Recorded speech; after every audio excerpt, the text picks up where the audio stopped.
வெங்கட் பிரபு இயக்கத்தில் விஜய், ஸ்னேகா உள்ளிட்டோர் நடித்திருந்த கோட் திரைப்படம் நேற்று ரிலீஸ் ஆனது. இந்த நிலையில் முதல் நாள் வசூல் 126 கோடி ரூபாய் என்று தகவல் வெளியாகியிருக்கிறது. கோட் திரைப்படம் வெங்கட் பிரபு இயக்கத்தில் விஜய் இயக்கி மிகப்பெரிய ஒரு கேமியோ அப்பியரன்ஸ், அது மட்டும் இல்லாமல் மிக ஒரு வேகமான ஒரு மேக்கிங் என்று மிகப்பெரிய வரவேற்புடன் வெளியான இந்த கோட் திரைப்படமானது வெளியான முதல் நாளில் மட்டும் கிட்டத்தட்ட 126 கோடி ரூபாய் வசூல் செய்திருப்பதாக தற்போது தயாரிப்பு நிறுவனமான ஏஜிஎஸ் நிறுவனம் அதிகாரப்பூர்வமாக அறிவித்திருக்கின்றது.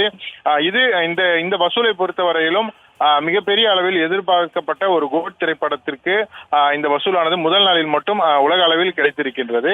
விஜய் அரசியலை நோக்கி நகர்வதால் சினிமாவிலிருந்து அவர் அடுத்து இன்னும் ஒரே ஒரு திரைப்படத்தில் நகரப் போகிறார். அப்படிப்பட்ட சூழலும் கூட அவர் நடித்த திரைப்படத்திற்கு இவ்வளவு பெரிய ஒரு வரவேற்பும் 100 கோடி ரூபாய் கடந்து ஒரு வசூல் முதல் நாளிலேயே கிடைக்கிறது என்பதும் விஜய் ரசிகர்களை மகிழ்ச்சியில் ஆழ்த்தியிருக்கிறது.